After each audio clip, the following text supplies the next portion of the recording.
அஸ்ஸலாமு அலைக்கும் ரஹ்மத்துல்லாஹி வபரகாத்துஹு. தேவை எதை நோக்கி இருக்கிறது என்றால், நல்ல கல்வியாளர்களை இந்த சமூகத்திற்கு அடையாளப்படுத்த வேண்டிய தேவை இருக்கிறது. நல்ல கல்வியாளர்கள், பெண் கல்வியாளர்கள், ஆண் கல்வியாளர்கள் தேவைப்படுகிறார்கள். குர்ஆனை நல்ல விதத்திலே மனனம் செய்த, குர்ஆனினுடைய விளக்கத்தை, தஃப்சீரை படிக்கின்ற, எடுத்து இயம்புகின்ற, பேசுகின்ற, எழுதுகின்ற, சமூகத்திற்கான வழிகாட்டிகளாக, ஒரு ஐகானாக செயல்படுகிற ஆளுமைகள் இந்த சமூகத்திற்கு தேவைப்படுகிறார்கள். சமீபத்திலே நடந்து கொண்டிருக்கின்ற அரசியல் சூழல், அரசியல் குறித்தான ஒரு புரிதலோடு வழிகாட்டுகின்ற தலைவர்கள் இல்லையே என்று எல்லோரும் ஏங்குகிறோம். தலைவர்கள் எங்கிருந்து வருவார்கள்? சமூகத்தினுடைய வழிகாட்டுகள் எங்கிருந்து வருவார்கள்? வானத்தில் இருந்து நமக்கு தூக்கி வீசப்படுவார்களா? இல்லை, நாம் தான் உருவாக்க வேண்டும். கண்ணியமிகு காயிதே மில்லத் நல்ல ஒரு அரசியல் தலைவராக முன்னோடியாக வாழ்ந்திருக்கிறார். அவரை போன்று பலரும் இருக்கிறார்கள். மென்மையானவர்களே, அவர் எங்கிருந்து வந்தார்? நாம் வாழ்ந்து கொண்டிருக்கக்கூடிய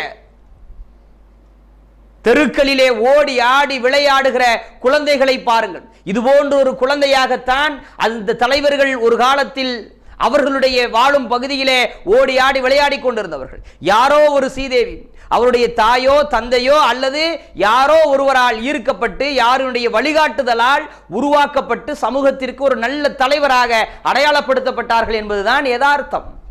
நாம் இன்ஷா அல்லாஹ் மரணத்திற்கு முன்னால் ஒரு 100 தலைவர்களை இந்த உலகத்திற்கு, இந்த சமூகத்திற்கு அர்ப்பணித்து விட்டுத்தான் நான் மரணிப்பேன் என்று ஒரு உறுதிமொழியை ஏற்க வேண்டிய தேவை இருக்கிறது.